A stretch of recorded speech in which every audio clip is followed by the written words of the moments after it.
ಶಿಕ್ಷಣದ ಬಗ್ಗೆ ಕಾಳಜಿ ಇದ್ರೆ, ಶಿಕ್ಷಣದ ಬಗ್ಗೆ ಕಳಕಳಿ ಇದ್ರೆ, ಗ್ರಾಮೀಣ ಪ್ರದೇಶದ ರೈತರು, ಬಡವರು, ಕಾರ್ಮಿಕರು, ದುಡಿಯುವ ಜನರು, ದೇಶಕ್ಕೆ ಅನ್ನ ಹಾಕ್ತಕ್ಕಂಥ ಅನ್ನದಾತ ರೈತರು, ಎಲ್ಲ ರೈತರ ಕುಟುಂಬದಲ್ಲಿ ಬರ್ತಕ್ಕಂಥವ್ರು, ಇವತ್ತು ಕಾರ್ಮಿಕ ಕುಟುಂಬದಲ್ಲಿ ಬರ್ತಕ್ಕಂಥವ್ರು, ಅವರ ಮಕ್ಕಳ ಭವಿಷ್ಯದ ಬಗ್ಗೆ ಅವರಿಗೆ ಸರ್ಕಾರಿ ಶಾಲೆಗಳಿರ್ತಕ್ಕಂಥ ಶಿಕ್ಷಕರ ಹುದ್ದೆಗಳನ್ನು ಆ ತಾಕತ್ ಬಂದ್ರೆ ಆ ಶಿಕ್ಷಕರ ಹುದ್ದೆಗಳನ್ನು ಭರ್ತಿ ಮಾಡಿ ಆ ಸರ್ಕಾರಿ ಶಾಲೆಗಳ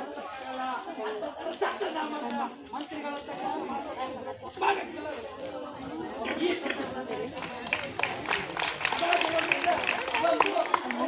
ಶಾಲೆಗಳಲ್ಲಿ ಶೌಚಾಲಯಗಳಿಲ್ಲ,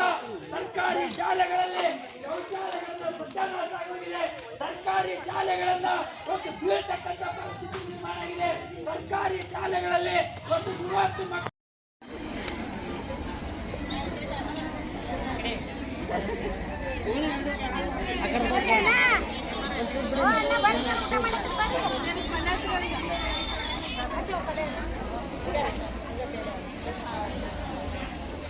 ಊಟ ಮಾಡಕ್ಕೆ